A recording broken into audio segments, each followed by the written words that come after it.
Now, I did say we have a quality lineup, and we've got one of my favourite guys to talk to. Why? Because he knows what he's on about. And we go back a long way. Anthony Keane from The Advertiser. Now, he's News Limited's money man and national gig now, Anthony. Yeah, it has been for a while now. So yeah, just a few more states of extra pressure, but all good fun. Now, Anthony, you've been on the show twice before, but just a really quick background. You were a financial planner? I was, yes. I've been at The Advertiser for a sort of 16, 17 years all up. I had a break in the middle of that where I worked as a financial advisor for just over a year. Back into it and been personal finance editor for the newspaper for 7 years and nationally for News Limited for 4 years now. So obviously, senior guy, you know what you're on about. I read your articles and we're always in sync. So you know, oh, that's good, excellent. I'm not sending letters to the editor saying he's talking a lot of rubbish. But Anthony, you wrote an article about investing, and the first week of June, you've written an article about when to do it and sort of winter and so on. Just talk me through that. Basically, we're saying that June is the best month for a real estate investor, and mainly that's because June gives you the opportunity to get everything sorted out so you can start getting a nice windfall as soon as July. Most investment properties these days are negatively geared, and so you can bring forward a bit of spending that you might be looking to do in July or August, bring it forward to June, whether that's maintenance or insurances and those sorts of things. Get all your receipts together, get your tax organised. Some people will even prepay their interest bill a year in advance and then get that big tax deduction just a month later in July. So it's really a time to make sure everything's running smoothly with your property. If there's any upcoming expenses that you can spend some money on now, just do it, because as of July, taxman will hand you a chunk of that back. Now, Anthony, presumably you're across all investments, at least have a good feel for it. In terms of property, there's always this discussion: should we be in shares, equities, or cash, or should we be in property? Where do you sit? I really believe you've got to have a bit of everything.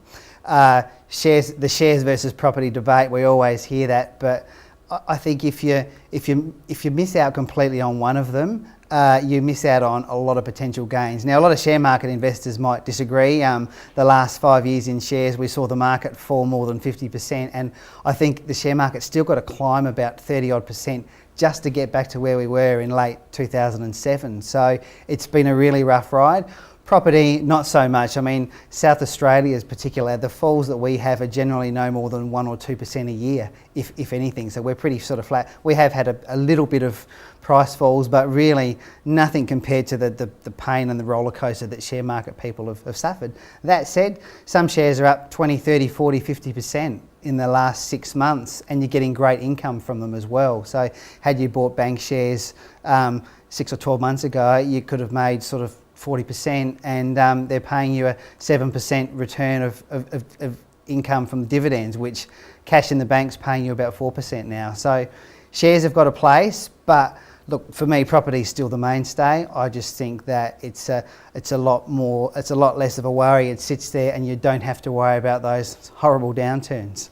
Anthony, there's always sayings, and one of the oldest sayings is "safe as houses," and that's been around since I was a child, and that's a bloody long time. So, that kind of says it all, doesn't it? Like, you can touch and feel it, and it's concrete. Exactly. Once again, another saying. Yep, that's exactly right. You can touch it, you can drive past it, but a lot of people, and I was burnt in the GFC as well. Some companies that I thought were good companies crashed. Yeah. Household names, we've got Billabong shares now have just crashed as well, and everyone thinks, Billabong's great. They've gone from $10 to 22 cents. So you just don't see that in property. And property can be a little bit more work, but I just think the rewards are there. And as you said, safe as houses, we hear that a lot, and certainly in Australia, it's proven to be that for many decades.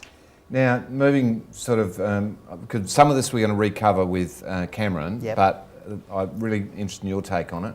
The interest rate decision yesterday to remain on hold, what are your thoughts on the whole interest rate scene? I don't think it was a surprise that they held rates yesterday. Economists some are saying there could be another cut in the next couple of months. Some are saying that's it. most people don't seem to think that we're going to be rising anytime soon, which is great news for property investors and property owners. Anyone who's got a mortgage has seen rates drop by 1.5% or so in the last 12 months or so. So that's awesome savings in your pocket, basically. And what a lot of people have been doing, or the banks have been saying, and what people should be doing is if you keep your mortgage repayments at that same level that you were, you're just wiping out your principal faster than you ever could have done on the old interest rate sort of regime. Well, just from personal experience, and I don't mind sharing this with everyone, we actually have some big mortgages. We got a lot of property, but we've got a lot of mortgages, and these 0.25%, when you look at a bigger portfolio, actually make an incredible difference. So we're overseas, heard the 0.25%, went out and bought another suit.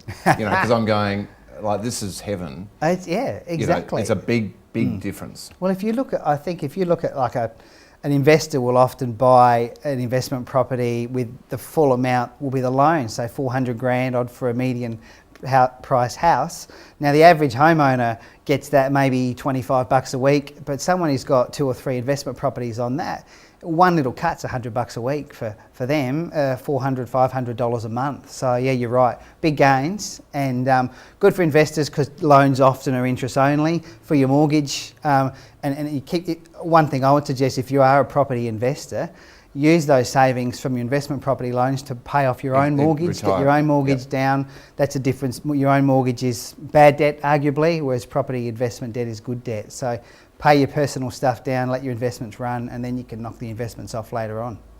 Anthony, we've got a lot more questions, but we're going to have to come back in a sec. Sure. So we're back in a moment. But in the meantime, let's go and look at some sold properties, and I'm going to be very keen to watch this to find out what's been going on.